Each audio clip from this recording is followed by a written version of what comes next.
Jack Donovan was lounging on the couch, glued to his phone, when his wife, Emily, called with unsettling news. Jack had already uncovered her lies thanks to a private investigator. Emily and her lover were en route to Miami, despite her claiming otherwise. Jack couldn't help but question his own gullibility. He had poured nearly a decade into their relationship, now unraveling because of her deceit. He took a long sip of coffee and leaned back, letting his thoughts drift over their shared history. They had met 13 years ago in college, both studying for business degrees. Their relationship blossomed fast, leading to a marriage right after graduation. Jack ended up working at his father's auto repair business, learning every role until he became head of the finance department. His goal was to inherit the company someday, stepping into the shoes of Tom Jackson, the soon-to-be-retired CFO. After they married, Emily launched her career as a real estate agent and excelled, even during tough market years. They bought a nice home, drove brand-new cars, and their life seemed set, despite the absence of children. At first, Jack was fine with it, as Emily mentioned having some health issues and later opted for a more permanent solution. When Jack suggested adoption, she always found an excuse to shut it down. In the past year, her increased social outings had stirred up Jack's suspicions. Emily started coming home later and later. Each time he voiced his concerns, she brushed them off, blaming the stress of her career. "Why were you out so late?" Jack asked one night when she stumbled in, looking disheveled, a faint smell of cigarettes clinging to her clothes. "Just went out for some drinks," she answered defensively. "I need some space sometimes, Jack. I can handle myself." Her harsh tone caught Jack off guard, so different from her usual self. Seeing his expression, Emily softened. "I'm sorry, Jack," she said. "It's just been work. It's getting to me." "You've dealt with a lot of stress before without it affecting you like this," Jack pointed out. "What's really changed?" "It's worse than it's ever been," she muttered. "Competition is brutal, and I feel like I can barely keep up." "Just don't take it out on me," Jack replied gently. "I'm here for you." She sighed and wrapped her arms around him. "You're right. I'm sorry, dear. All good. But please take a shower," Jack added with a small smile. "You smell like smoke." Emily nodded and headed for the shower, and Jack was already asleep by the time she crawled into bed. As the months passed, Jack couldn't help but notice the distance between them growing. They went from being close a few times a week to barely connecting at all. Her interest in his life faded, and he started catching her in lies. Like when she said she'd be at the office, but he knew otherwise. Jack held back from confronting her, afraid of her reaction, though it was getting harder to ignore the growing gulf between them. One night, as he lay in bed, staring at the ceiling while she slept beside him, Emily stirred and caught his gaze. "What's on your mind, Jack?" she asked sleepily. "I'm worried," he admitted. "About what?" she asked, her voice still drowsy. "Us," he said. "It feels like we're falling apart. Do you even love me anymore?" "Of course I do," Emily said, snuggling closer to him. "You know that, right?" Jack swallowed hard. "Honestly, I'm not sure. It's been a long time since you've said it." Emily sighed. "I love you, Jack. Work's been tough, but I'll make it up to you. I promise." "Can you show me more?" he asked softly. "Of course, baby."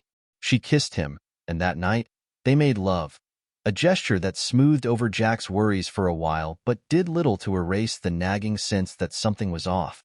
A month later, things hadn't improved. Jack was still uneasy, and it felt like Emily was slipping away further. Then, one day, his friend Sam called him up, saying they needed to talk urgently. "Sure, let's grab a drink," Jack said.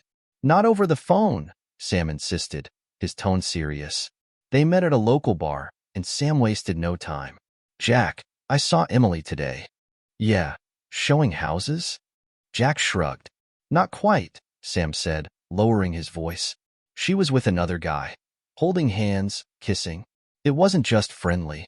"You've got to be joking," Jack snapped, feeling his chest tighten. "I wish I was," Sam said, sighing. He pulled out his phone and showed Jack a picture. It was Emily, no question, holding hands with someone who wasn't him. "Jesus," Jack muttered. "Can you send that to me?"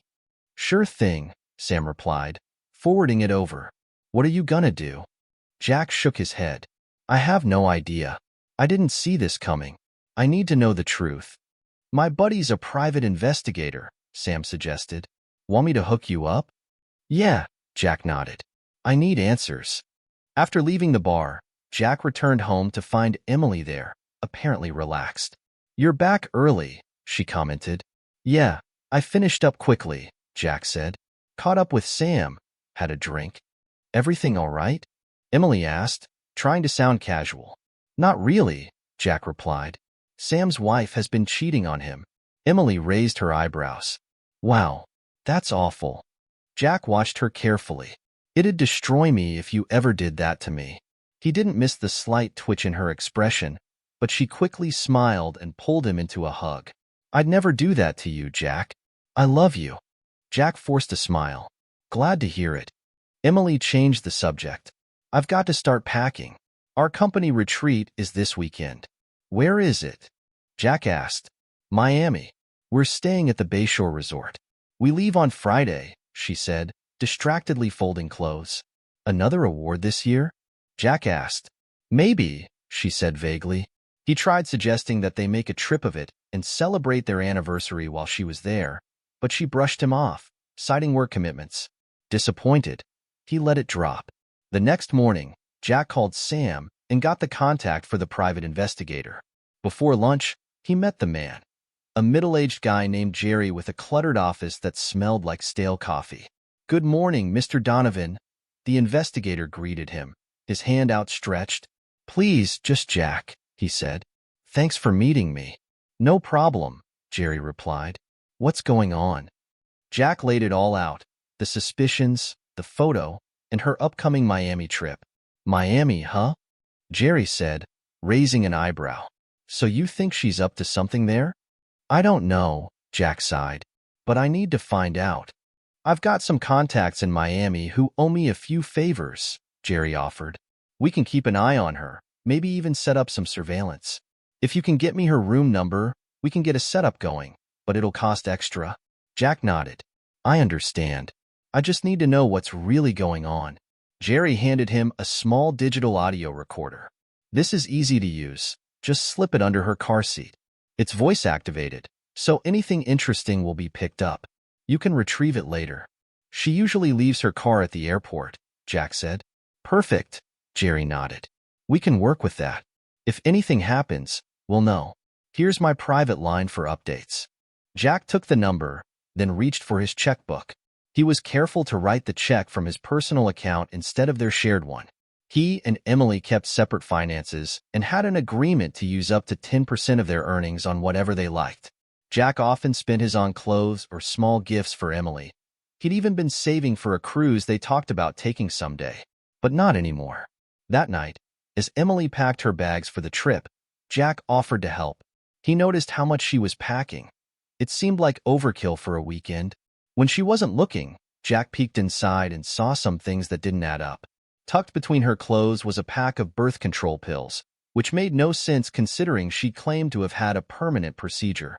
He also found clubbing outfits and bikinis, one of which, an especially skimpy micro-bikini, he'd never seen her wear before. Quietly, Jack snapped some photos and returned everything as it was. Before locking up her car later, he slipped the audio recorder under her seat and made sure it was on.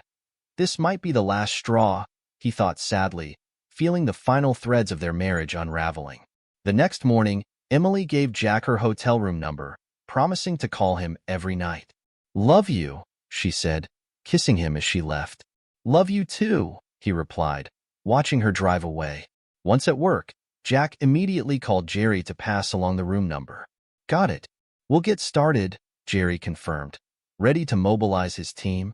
Later that day, Emily called from the airport, promising to update Jack once she checked in. Love you, she said again. Love you too, baby, Jack echoed back, though it was getting harder to mean it. He felt sick to his stomach, his heart conflicted.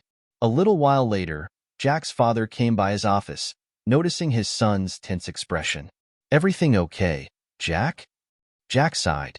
Not really, Dad, he said, deciding to share what was going on. It's Emily. I think she's been cheating on me. His dad looked genuinely shocked. "Oh, son, I'm so sorry to hear that. I never would have imagined." "Me neither," Jack nodded, a lump forming in his throat. "If you need anything, you know we're all here for you," his father said, patting his shoulder. "Thanks, Dad. I appreciate it." Jack left work early, feeling like he couldn't focus. He drove straight to the airport, where he knew Emily had left her car, and retrieved the recorder. As he drove home, anxiety gnawed at him, wondering what he might find. Once home, Jack played back the recording. At first, it was just the usual: road noise, some static, and her radio playing softly. He started to think maybe it was a dead end, but halfway through, his stomach dropped.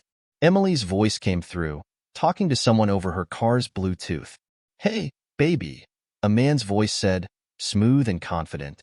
"Hey, handsome," Emily cooed back, her voice a flirtatious tone Jack hadn't heard in years. Jack clenched his jaw. "Who's this joker?" he muttered under his breath. "Last week was incredible," the man said, a smirk almost audible in his tone.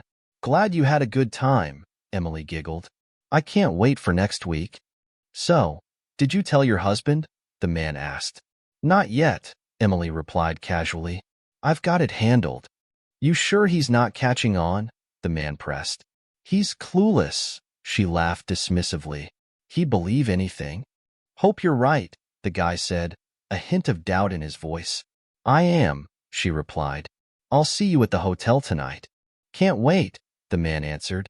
"Bye, love," Emily said, ending the call.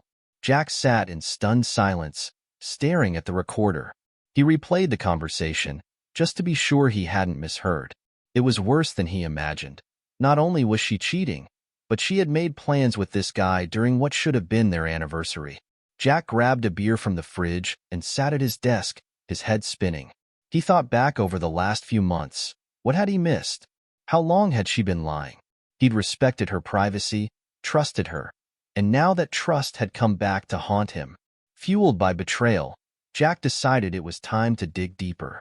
He remembered where Emily kept the spare key to her home office. Heading to the spare bedroom, he opened the desk drawers, heart pounding. Inside, he found receipts and bank statements that told a very different story from the life they'd been living.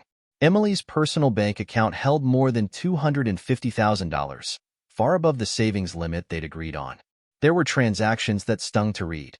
An expensive Rolex, no doubt a gift for her lover, costly clothing items, and multiple visits to a nearby Planned Parenthood, all paid in cash. Jack's stomach churned as he wondered who the father of those pregnancies might have been. He found a receipt for Plan B, dated just a few days ago, and a hefty deposit on an apartment in a high-end part of town. Is she planning to move out? Jack wondered aloud. Or is this just a secret spot for her and him? The more he found, the more his mind spun. There were receipts for new furniture and utility bills. Was this a love nest or an exit strategy? Jack didn't know, but he intended to find out. He powered up her laptop, feeling strange about the invasion of her privacy, but it was too late for second thoughts.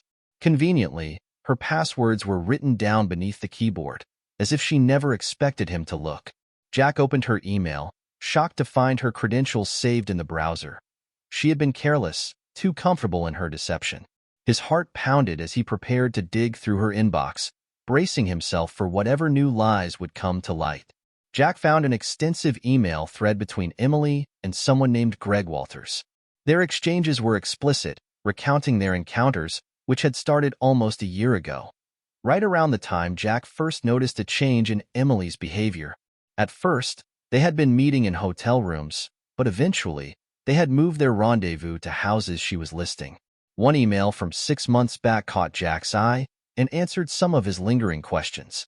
"Did you take care of that little problem?" Greg asked. "Yep," Emily responded.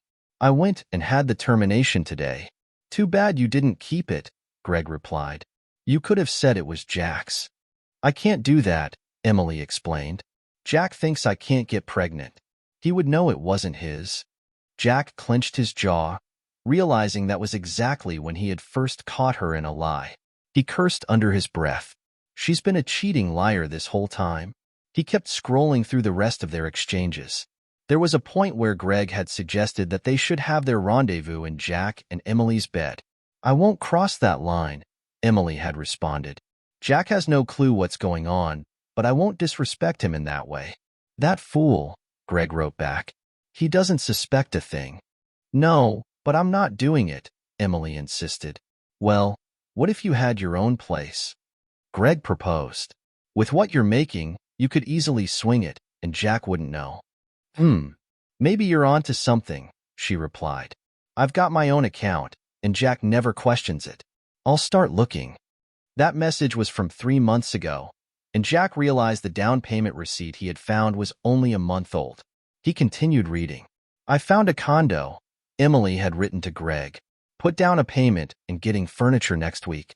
Jack's totally oblivious. "Perfect," Greg replied. "We'll have some fun breaking it in." Jack's hands shook as he scrolled through the emails, shocked by the level of deceit. He read on, anger and disbelief growing with every word. "Why do you stay with him?" Greg had asked her. "Why not leave him and move out?" "Believe it or not, I do care for him," Emily answered. "He might just be an uptight accountant for a chain of auto shops, but he's treated me well. I still have feelings for him. Plus, I got the condo so we could meet up without the risk of hotels. And besides, you're still married too." "Hey, just say the word, and I'll leave Christy," Greg offered. "Let's see how things go after the conference," Emily replied, leaving Greg to wonder what her next move would be. Jack printed out every single email, copying receipts, and making sure he had the evidence. As he worked, his phone buzzed. Emily's number flashed across the screen. "Hello?" Jack answered, trying to mask the tension in his voice. "It's me, honey," Emily said, her voice casual. "You okay? You sound off." "Just a bad headache," Jack lied, not wanting to tip her off. "What's up?" "Just settling in for the night," she said. "You should take something for that headache and rest. Love you and miss you." "Yeah, same here," Jack muttered before ending the call. He wondered if she caught his lack of enthusiasm. In truth, he was seething. Determined to learn more about Greg, Jack opened Emily's work website. It didn't take long to find him, Greg Walters, the regional manager. She was having an affair with her boss. Jack printed out Greg's profile, adding it to his growing collection of evidence. His frustration mounted as he thought about Greg's smug words in those emails. Jack contemplated breaking into Emily's newly acquired condo. He checked the documents again and found the address. Hesitation gave way to resolve as he spotted a note in her files labeled "Alarm System." Of course, she'd write down the code, he thought bitterly. He closed her laptop, went out to the garage, and grabbed a pair of latex gloves. No way he was leaving any traces behind. He drove to the condo complex, parking in her assigned spot. Jack approached the door, heart pounding, and pulled out the key from her jewelry box. It fit perfectly. With a click, the door opened. Jack slipped inside, spotting the alarm control on the wall. He entered the code and waited. Nothing. The system was disarmed. He flipped on a light and took in the scene. The place was fully furnished, and Jack had to admit that Emily still had impeccable taste. "Too bad her loyalty doesn't match her decorating skills," he muttered. As expected, there were no photos of him.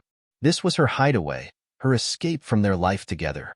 In the kitchen, Jack noticed just the basics, a few plates and utensils. The fridge was empty, and the pantry wasn't much better. But the rest of the condo was lavishly furnished, complete with flower-themed wall art and a big flat-screen TV. Jack moved to the bedroom. Lace curtains framed the windows, hanging just above an electric heater. It looked like a fire waiting to happen. He opened the dresser drawers, finding lingerie he didn't recognize and men's underwear. He grimaced, knowing exactly who those belonged to. He pulled out his phone and started taking photos. A card in the nightstand caught his eye. It was from Greg. "Thanks for the watch. Looking forward to your housewarming," it read, signed with a heart. Anger surged in Jack, and he imagined what it might be like to confront Greg. He opened the closet and found more clothes, both hers and his. In the master bathroom, there were 2 toothbrushes by the sink and matching towels hanging beside the shower. Jack snapped more photos. He moved to the second bedroom, which was sparse, with just a desk and chair. A network cable lay on the desk, likely where Emily used her laptop. Jack sorted through a small pile of mail, all utility bills addressed to Emily. He made sure the name and address were visible in the pictures he took. Lace curtains similar to the bedrooms hung in the window here too, again dangerously close to an electric heater. Jack frowned, noticing other safety hazards, a lack of smoke detectors in the bedrooms and an old one hanging in the kitchen. He shook his head. For someone who seemed to have thought of everything else, Emily certainly wasn't worried about the safety of her love nest. Satisfied he'd gotten everything he could, Jack left the condo, careful to leave no trace of his visit. He locked the door behind him, gloves still on, and returned to his car, his mind churning with what to do next. Jack wondered if that old smoke detector even had a battery in it. He made sure everything was exactly as he found it, switching off the lights, reactivating the security system, and double-checking the door lock before heading back to his car. Sitting behind the wheel, he tried to process what came next. Divorce felt inevitable. There was no way he could ever trust her again, even if she cut ties with Greg and gave up the apartment. Jack also knew how badly these situations could turn out for men, but maybe Emily's higher income would mean he'd be spared paying alimony. Consulting a lawyer seemed like the next logical step. He hoped that because she had bought the condo on her own, he might be able to keep their house, or at least not have to sell it. Emily had made her choice. Getting the apartment behind his back was the ultimate betrayal. At least they had no kids to worry about. But the thought of her betrayal burned him, and he wanted payback. Violence was out of the question. Jack wasn't going to ruin his own life over her deceit. He flipped through a local phone directory and noticed an entry for a Gregory Walters. It was a long shot, but he dialed the number, his pulse quickening as it rang. "Walters' residence," answered a woman. "Is this Mrs. Walters?" Jack asked. "Yes, it is," she replied. "Who is this?" "My name is Jack Donovan," he said. "Your husband, Greg Walters, works as the regional manager for Emerson Realty, correct?" "Yes, that's right," she said, her tone wary. "But he's away for a work conference right now, visiting some other offices afterward. You'll need to leave a message with the regional office if it's about business." "Actually, Mrs. Walters, it's you I need to speak to," Jack redirected. There was a brief silence on the other end. "Oh." Jack took a breath. "I'm really sorry to have to tell you this, but my wife is having an affair with your husband." The silence stretched longer. Finally, she spoke. "Are you sure?" she asked, her voice a little shaky. "I'm absolutely certain," Jack said firmly. "I can provide evidence." She paused, and Jack could hear her take a deep breath. "Do you have solid proof?" "I do," Jack confirmed. "In fact, I could even show you the place they've been using if you want to see for yourself." She sighed heavily. "Could we meet tomorrow?" she suggested, her voice composed but clearly pained. "Of course," Jack agreed. "What time works for you?" "Around 1 in the afternoon," she replied. Jack gave her the address of Emily's condo and explained how to get there. "I'll see you then," he said before hanging up. He allowed himself a grim smile as he set the phone down. With determination, Jack went to his desk and started writing up a to-do list. First on the list, change the door locks at their house. He needed to ensure that was done before meeting Christy Walters at the condo tomorrow. He considered drowning his stress in alcohol but decided against it, instead grabbing a cold slice of pizza from the fridge. Jack mulled over the plan, satisfied with the direction it was taking, and then headed upstairs to call it an early night. The next morning, Jack got up early and went to the hardware store. He picked up new locks and a couple of extra keys, one for his house and one for the condo. By noon, all the locks were changed, and he was ready. After a quick shower, he grabbed his folder of evidence, audio recordings, emails, receipts, and headed out to meet Christy. When he arrived at the condo complex, he spotted Emily's car in the lot. Nearby, in a Toyota Corolla, sat an attractive woman with dark hair.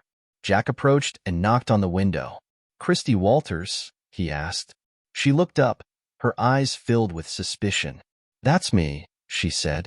Jack opened her door for her. "Call me Jack Donovan," he said, and handed her a pair of latex gloves. "We should use these. Let's head inside.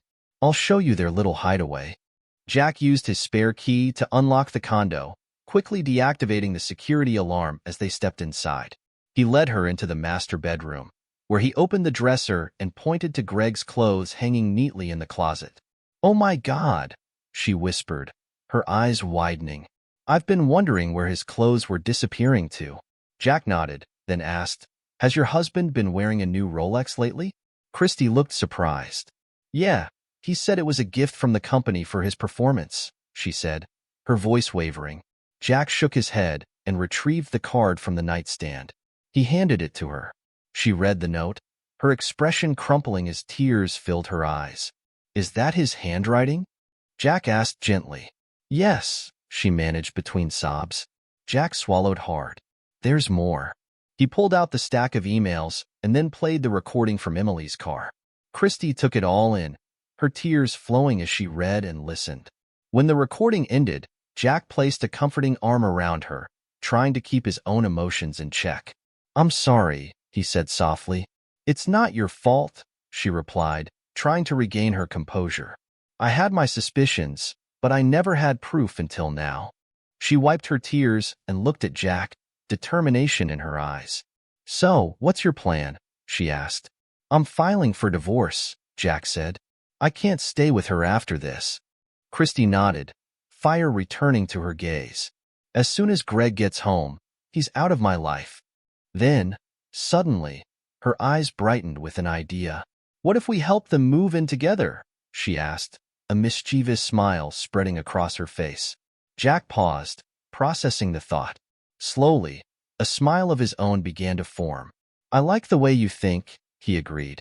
"But we've got to move fast. They'll be back soon."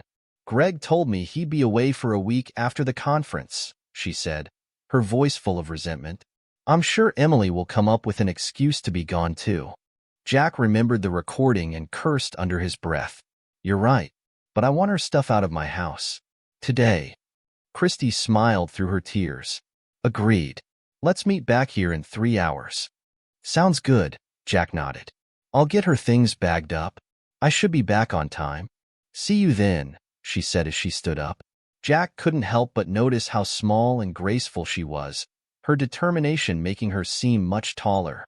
It baffled him that Greg would betray someone like her. They both left the condo, and Jack headed home to pack up Emily's belongings. 3 hours later, they returned to the condo, both of their cars loaded with bags full of their cheating spouse's clothes and personal items. They dumped everything in the second bedroom, which had previously only held a desk and chair. They didn't care about breakage or the mess. They wanted Emily and Greg to deal with the aftermath. It would take them hours to sort through it all. "I don't know about you, but I wasn't too gentle with his stuff," Christy admitted as she dusted off her hands. Jack chuckled. "Same here," he said, sharing a high five with her. He looked at her and then added, "Honestly, I don't know about you, but I'm starving." "Me too," she said. "I could really go for a big, juicy burger." "A big cheesy one sounds perfect," Jack replied, nodding in agreement. "I know just the spot. Care to join me? My treat." She smiled. "Lead the way." They headed to the bar Jack usually frequented with his friend Sam, and she followed him there. Once they parked, Christy eyed the building, looking a bit skeptical. "A bar?" she questioned. "Trust me," Jack assured her. "They've got the best burgers in town. You'll love it." "Okay," she said with a grin, giving in. "But I hope you're not planning to get me drunk and take advantage." Jack laughed. "As tempting as that might be," he joked, "I wouldn't dream of it." "Darn," she teased, laughing along with him. Inside, they ordered burgers, fries, and a couple of beers. As they ate, they shared stories about their marriages, talking through the past and finding surprising similarities. Both of them had met their spouses in college, and both had gotten married quickly. But the similarities ended there. They diverged when it came to their wants, especially regarding children. Jack learned that Christy wasn't a CPA, but she mentioned she was thinking of pursuing it. "Maybe I can help you out," Jack suggested. "Send me your resume. I might know some people who can help." "I could certainly do that, Mr. Donovan," she said with a smile before taking a big bite of her burger. Just as the conversation seemed to grow more comfortable, Jack's phone started buzzing. He saw Emily's name flash across the screen. Sighing inwardly, he answered. "Hello?" Jack said, keeping his tone neutral. Hey, baby, Emily chirped, her voice clearly slurred with alcohol. Jack gritted his teeth. Hey, what's up? I've got great news, she blurted out. I won the top salesperson award. Congratulations, Jack said, making his voice sound flat, but she didn't seem to notice. Yep. And guess what? They want me to stay in Vegas next week to train some of their agents, she added, a new lie taking shape. Jack knew better. Wow, that's great, he said, trying to sound supportive. But, what about our anniversary this Wednesday? Oh, I know, she said, feigning remorse. I'm really sorry about that. Maybe we can celebrate next weekend instead? No worries, Jack replied, keeping his voice steady. I get it. Your work's important. I wouldn't want you to miss such a big opportunity. Her tone shifted slightly, defensive. What's that supposed to mean? She asked. Jack shrugged as if she could see it. Nothing, Em. Just that our 10-year anniversary only comes around once, but I get that your job matters. I don't want you stressing over it. Well, yes, my work matters, but I thought you'd be happy for me, she huffed. I am, Jack insisted, though it felt like each word stuck in his throat. Go to your work thing. I'll be fine. I love you, Jack, she said. Good, he replied curtly. Me too. Bye. He ended the call and set the phone down, taking a deep breath.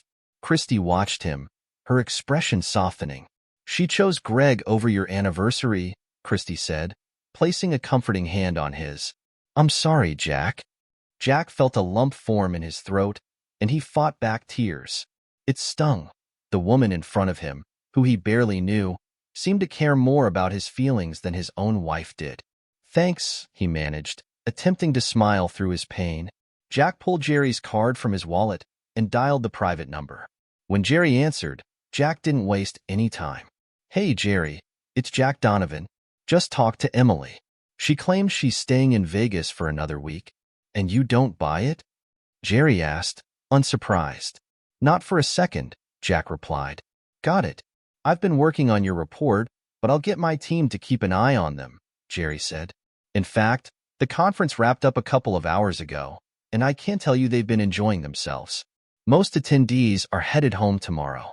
Oh, and your wife and her lover spent last night together. I have footage you'll probably want to see. Great, Jerry.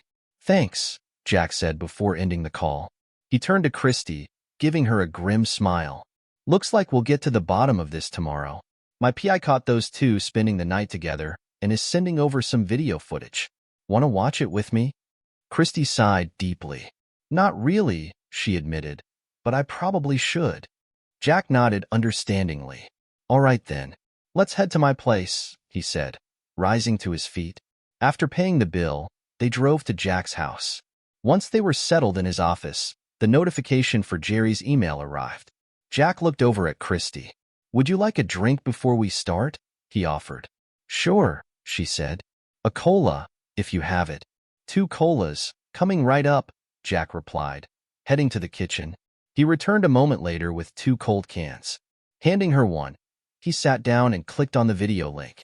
The footage began to play, showing Emily and Greg in a hotel room, engaging in various intimate acts. Jack clenched his jaw, feeling his face burn with anger and hurt, while Christy stared at the screen, her eyes welling up. They both struggled to hold their emotions in check as they watched their spouses together. The scene cut to them talking afterward, still lying in bed. Their conversation was even more painful. What do you think our spouses are doing right now? Emily asked with a giggle. If I know Christy, Greg said, smirking, she's probably watching one of her boring movies or got her nose stuck in one of those silly books. Yeah, Emily laughed. Jack paused the video, unable to watch anymore. He closed his eyes and took a deep breath. I guess that's what we are to them, he said softly. Boring. Not enough. Christy wiped her eyes, then placed a hand on his shoulder.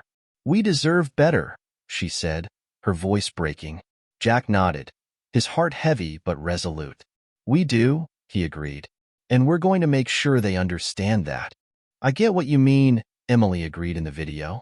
Jack's probably buried in another one of his boring spreadsheets or analyzing some stock reports. Greg chuckled smugly. Right? He probably thinks he's doing something important. Come on, his old man's business just sells car parts. Nothing glamorous about that. So, have you decided what you're gonna tell that clueless husband of yours after the awards banquet tomorrow? Greg asked. Yep, Emily confirmed. I'll just say I've been asked to stay here in Vegas for a week, filling in for some of the local agents. He'll believe it. Hell, he believes everything I tell him. I could tell him pigs are flying, and he'd probably nod along. By the time he figures it out, we'll be kicking back on a beach in Hawaii. Yeah, I can't wait for that, Greg said, grinning. Especially seeing you in that sling bikini you bought. Christy gasped, her face flushing with anger. Hawaii, she blurted out. That jerk is whisking some woman off to Hawaii? I swear, I'm gonna tear him apart. She turned to Jack. Sorry for calling your wife, well, you know. No need to apologize, Jack replied, shaking his head. I'd call her worse. They refocused on the video. So what about your anniversary? Greg asked. You're just gonna skip it? Hawaii is way more appealing than a night out at some steakhouse, Emily said dismissively. I promised I'd make it up to him, but whether I do or not doesn't really matter. It's only our 10th anniversary. There'll be others. You're ice cold. You know that? Greg said, shaking his head with a grin. Emily just shrugged. I need you right now, Greg, she said, her voice sultry. At that, they resumed their activities, and Jack abruptly stopped the video. I've seen enough, he said, his voice rough with emotion. He turned to Christy. Have you? Christy nodded, tears slipping down her cheeks. More than enough, she whispered. She took a deep breath, trying to steady herself. I'm scheduling a meeting with a divorce attorney on Monday, she said, her voice resolute. Would you come with me? Of course, Jack said gently. You don't have to do this alone. Her face crumpled, and she burst into tears. Jack immediately wrapped his arm around her, holding her close as she sobbed. He felt like crying too, but he kept his focus on comforting her, trying to hold his own pain at bay. Christy looked up after a moment, her eyes red but calmer. Would it be okay if I stayed here tonight? She asked softly. No funny business. I just really need to not be alone right now. Of course, Jack reassured her. You can stay as long as you like. Thank you, she said, her voice cracking again. I can't believe I wasted all these years on that idiot. I've been blind this whole time. Jack nodded.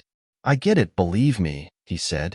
He led her upstairs to the master bedroom, rummaging through his dresser for something she could sleep in.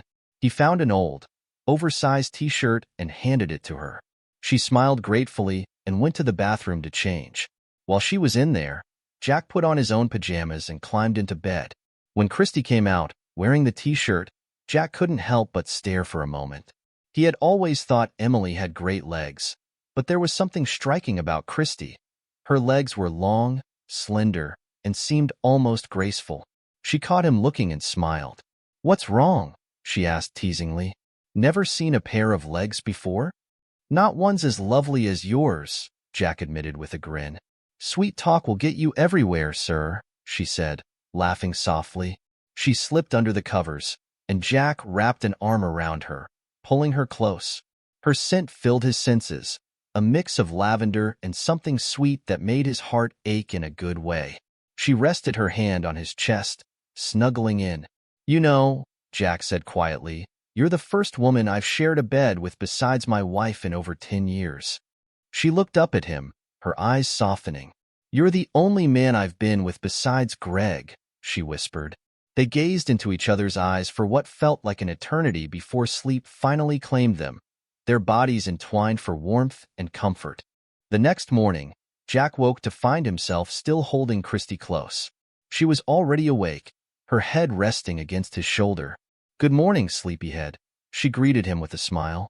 You don't need to rush on my account, she added as he moved to get out of bed. Good morning, beautiful, Jack replied, standing up. I'll be right back. He went to the bathroom, struggling slightly as his emotions and attraction caused a certain level of discomfort.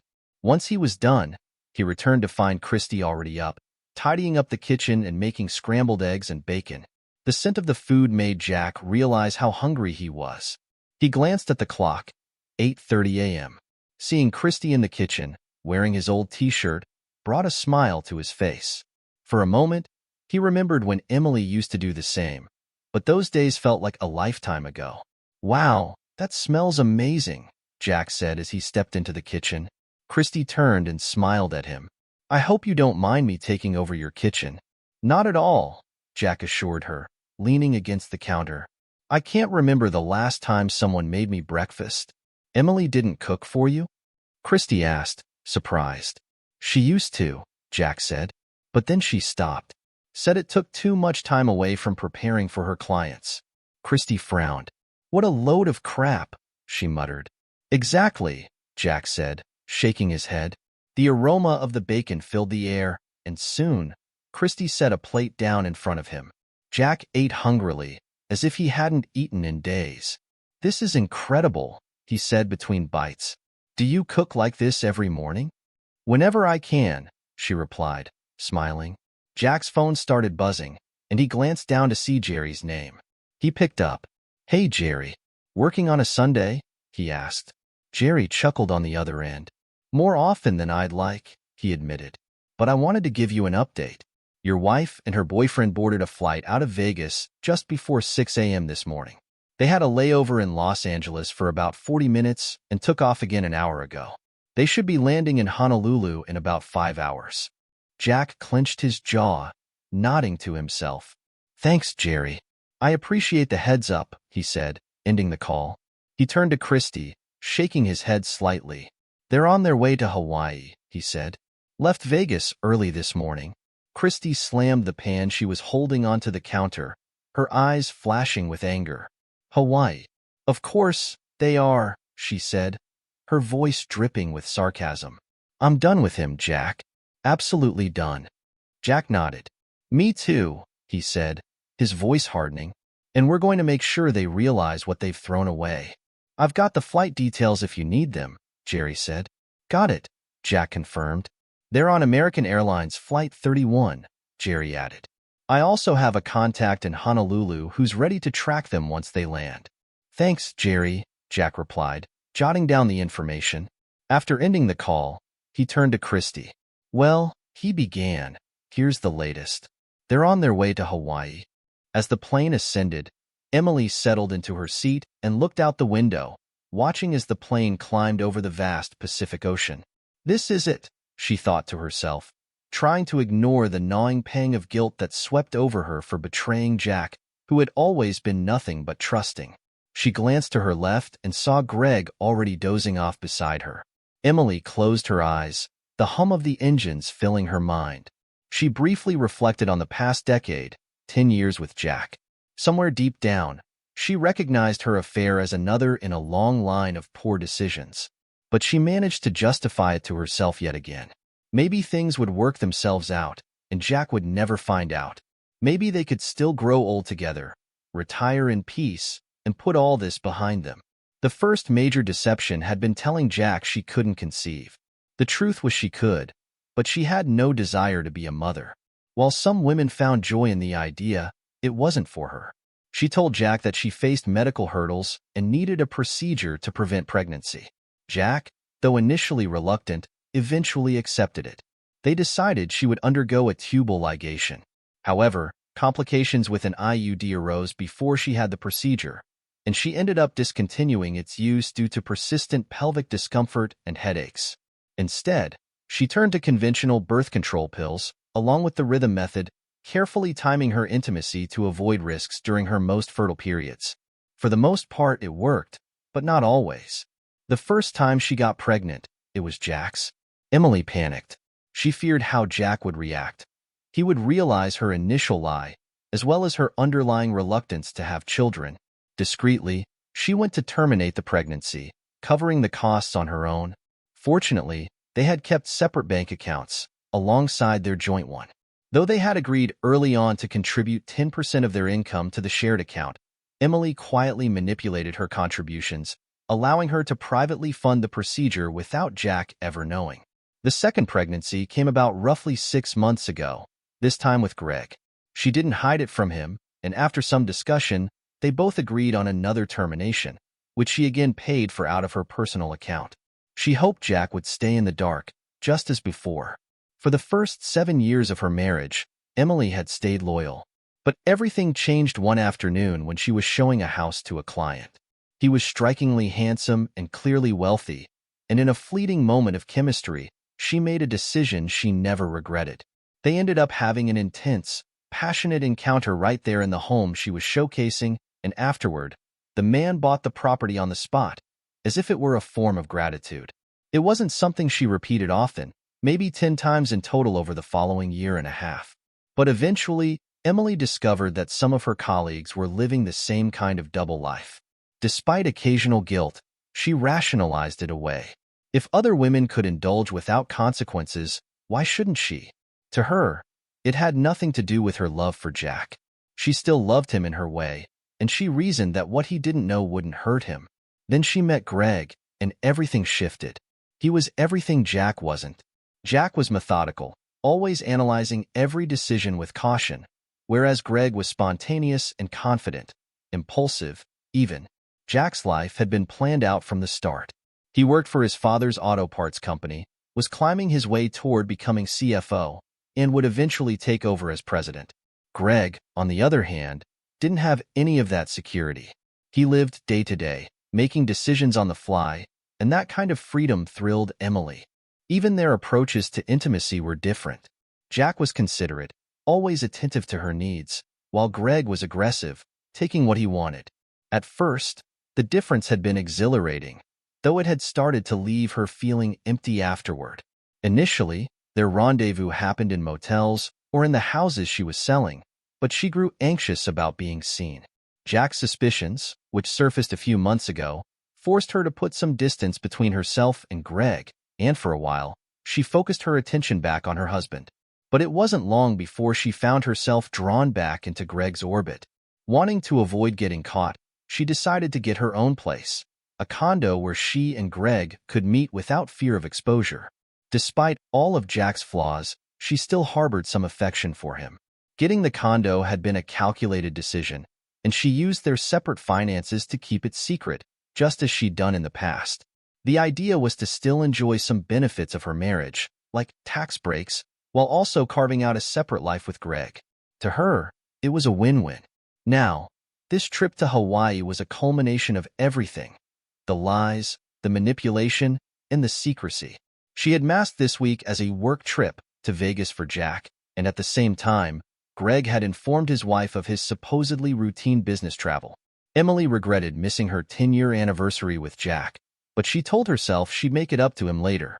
She wanted to believe she could keep everything compartmentalized, her secret life and her marriage to Jack, without the two worlds colliding. Emily looked out the window, smiling as she watched the endless blue of the ocean below. Her thoughts drifted to the upcoming week. Greg had bought her a daring bikini, a barely there, open number that he couldn't wait for her to wear. The idea of him watching her wear it, and even indulging in some private fun on the beach, stirred something in her. She felt a pang of desire between her legs, and the thought of slipping into the airplane bathroom for a quick rendezvous crossed her mind. A mischievous smile played on her lips. Perhaps she'd surprise Greg when he woke up. Emily glanced at her phone, half expecting a message from Jack, even though she knew he preferred calls or face-to-face conversations. A small smirk formed on her lips at the thought. Suddenly, the plane shuddered, and the engine's pitch changed, signaling turbulence. The aircraft dipped, and the noise from the engines took on a different tone. Dread settled over her. She glanced out the window, and realization hit her. Something was very wrong. Panic erupted in the cabin.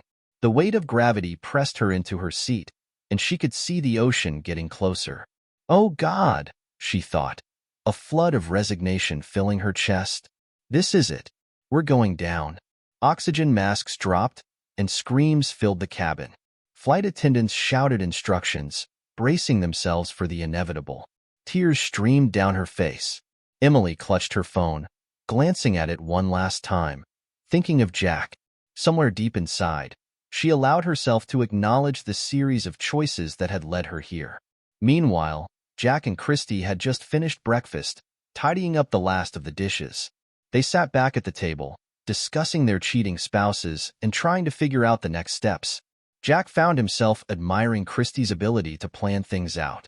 It was a closeness he hadn't felt with Emily for a long time. As he brought a fresh cup of coffee back to the table, his phone buzzed, showing Emily's name. He put it on speaker. "Hello?" Jack answered, his voice guarded. "Jace." Emily's panicked voice burst from the other end, barely audible over the chaos of shouting and alarms. "Emily? What's happening?" he asked, straining to hear. "Plane, going down, sorry." Her voice cracked, followed by a distorted noise, and then the call abruptly ended. Jack stared at the phone in shock. He tried calling back, but it went straight to voicemail. He looked up at Christie, who was already rushing to grab her phone. "Try Greg," Jack urged. Christie nodded, fumbling in her purse. She dialed Greg's number, but it too went to voicemail. Jack headed into his home office, powering up his computer, his fingers trembling as he searched for information. He found the airline's contact number and dialed, navigating through an automated menu. After some persistence, he managed to get through to a representative who confirmed they were investigating reports of a crash involving the flight. Jack left his and Christie's contact information, along with Emily's and Greg's names, asking to be updated. With nothing more to do but wait, Jack estimated it would be at least an hour before they had any solid news. He and Christie moved to the living room, switching on the TV, hoping for an update. Jack flicked through the channels, but there was no breaking news. Reflecting on the last few days, he sighed, looking down at his phone. Christie watched him closely, her own anxiety mirrored in her eyes. Finally, a news channel flashed a report.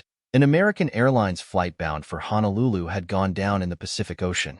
Few details were available, but the news was grim. Christie gasped, her hand flying to her mouth.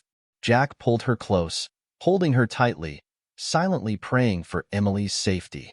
Despite everything, the idea of her perishing was unbearable. About an hour later, Jack's phone rang, making him jump. He quickly muted the TV and answered. "Mr. Donovan?" a woman's voice asked. "Speaking," Jack confirmed. "I'm calling to inform you that your wife's flight has crashed," she said gently.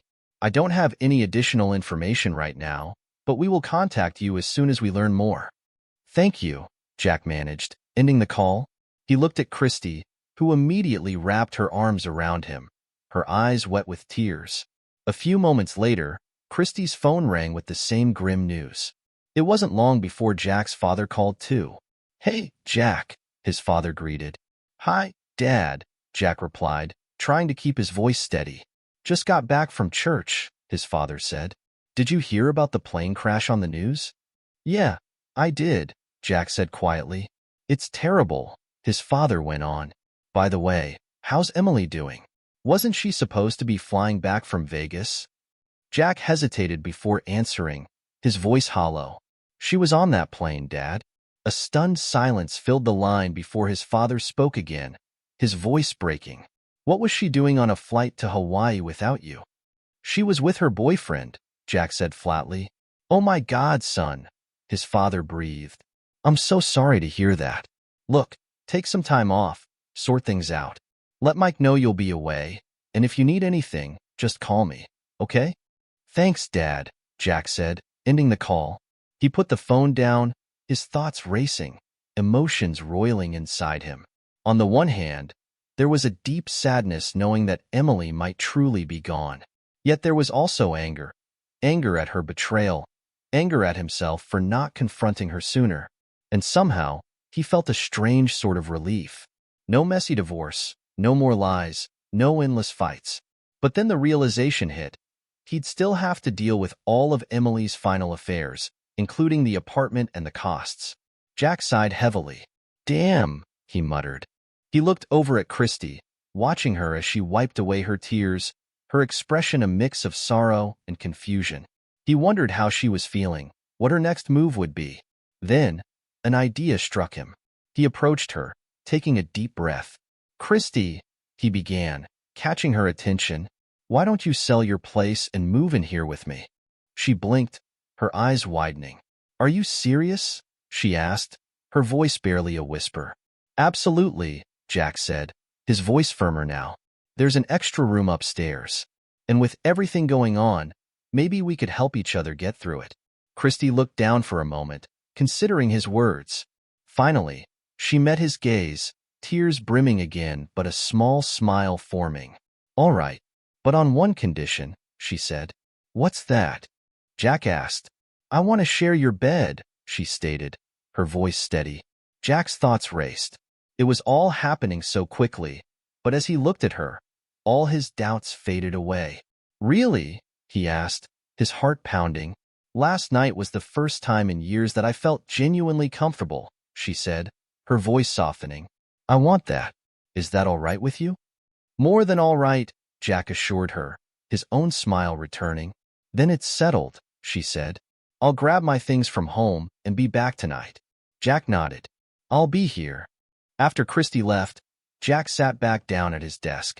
He pulled out his phone and dialed Lucy, one of Emily's colleagues. Hello? Lucy answered. Lucy, it's Jack Donovan, he said. Oh, hi Jack, she replied, sounding cheerful. How's Hawaii? Jack paused, his throat tightening. I'm not sure, he admitted. I hear Hawaii is beautiful this time of year, Lucy said, her voice bright. Why? Jack could hear the sudden shift in her tone when she realized his hesitation. Emily mentioned you two were heading there after the company meeting, she continued, sounding confused. I assumed you were on your way now. Jack sighed. Actually, Emily went, but not with me. She went with Greg. What? Lucy exclaimed, clearly taken aback.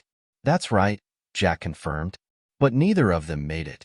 The plane they were on crashed in the Pacific today. You might have seen it on the news. Oh no, Lucy gasped. Do you know if anyone survived? I doubt it, Jack said, his voice low. From what I understand, there weren't any survivors. I'm so deeply sorry, Lucy offered. Please accept my condolences. Also, just so you know, the company provides life insurance for all employees. I'll handle the paperwork on my end, but I'll need some information from the airline. Could you get that for me? Of course, Jack agreed. I'll gather whatever I can.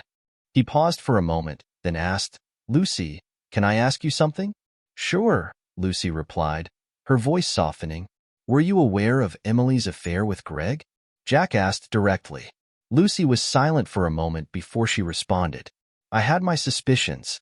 There were whispers around the office, but nothing concrete, she admitted. We generally try not to get into personal matters at work. I understand, Jack said. That's all for now. I'll be in touch. Thank you, Jack, Lucy said. And again, I'm so sorry. That evening, Jack and Christy were sitting on the couch, the TV on in the background as they talked. A news report about the crash interrupted their conversation. The anchor explained that the plane's final moments had been captured by a crew member on a nearby cargo airliner, which was only a couple of miles from the crash site. The footage was shaky, but they could see the passenger plane descending rapidly, nose first, before disintegrating upon impact with the ocean's surface. The cargo crew had altered course to assist with the search, and the news anchor reported that while they had recovered several bodies and a large amount of luggage, including belongings identified as Emily's and Greg's, there were no survivors. Emily and Greg's bodies were not among those found. Christy gasped, her hand flying to her mouth. Jack pulled her closer, holding her tightly, silently praying for Emily's safety. Despite everything Emily had done, Jack couldn't ignore the sadness of it all. Somewhere deep down, part of him had hoped she'd make it. The following months were a whirlwind for Jack and Christy. Christy moved in permanently, selling her house in the process. Jack took charge of handling Emily's condo, and after realizing there was nothing left in it that held any value for him, he donated everything to Goodwill. He managed to sell the condo, recouping Emily's original investment. Both Jack and Christy received life insurance payouts of $500,000 each from Emerson Realty, given the death of their spouses. It marked the beginning of erasing the remnants of Emily and Greg from their lives. They went through everything: photos, mementos, furniture, and even 2 cars, deciding what to keep, what to give away, and what to throw out. The bed was one of the first things to go. Family members took some items, but most of it was either sold, donated, or scrapped.